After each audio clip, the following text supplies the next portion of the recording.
Okay, this is not going to be one of the most perfect recordings ever. Get used to it. You know it's me, right? Okay, fine. But I have to tell you this story.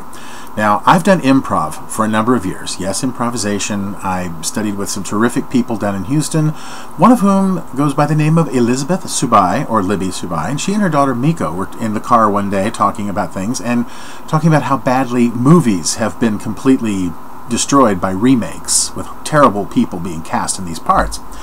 The discussion got to the point of worrying that someone like Britney Spears might actually end up doing Gone with the Wind. And so they began, both of them being improvists themselves, began going back and forth about how horrible it would be to have like Britney, you know, and doing this whole thing in the complete Valley Girl, you know, and talking about how Scarlett O'Hara and, you know, the Thompson boys came over and they said they're going to be war. And I said, no way! And they said, way. And this became what was now called the Britney Rant.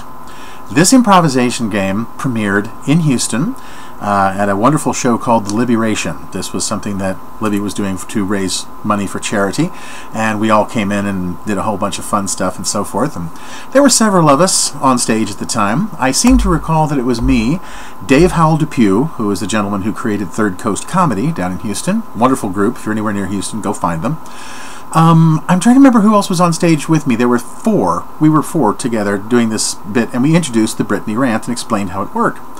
So I take it back. I do remember one, because one was Adair Gockley, who was an amazing lady, who did, someone challenged her to do, I beg your pardon, I just completely lost the name. Okay, Helen Keller.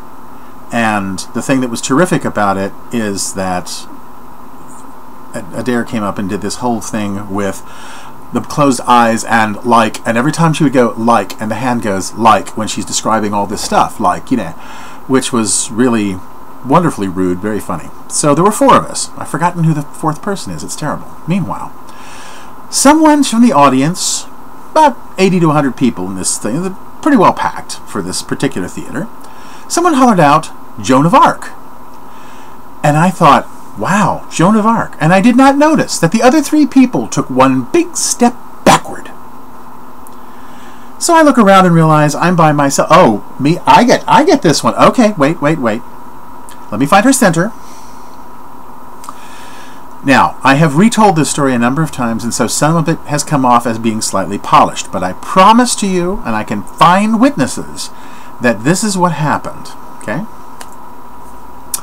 Hi, like, I'm Joan of Arc, you know, and I lived like this really, really long time ago, back before girls were allowed to be fighters, because I wanted to be a fighter because I didn't really like boys that much anyway, you know.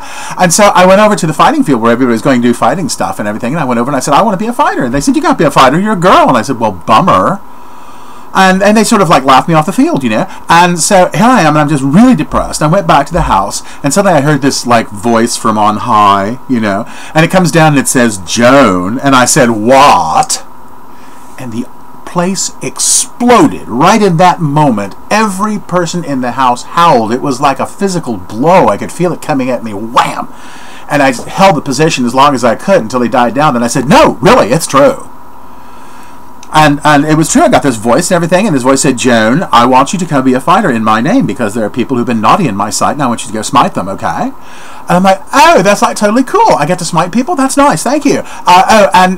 Is it really, it's really okay? I'm like, you know, sanctioned and got all the paperwork and everything. And he said, yes, it is a cool to do it in my sight. I want you to go smite them, okay? So I thought, oh, that's wonderful, that's fantastic. But the problem is, you know, God doesn't exactly come down with a contract for you to sign, you know, and get all these permissions and everything, because you know how the law works. It's just, oh, it's too crazy. And so I thought maybe I'd better go by the church real quick and just make sure that they knew what was going on, just in case they didn't get the memo, you know.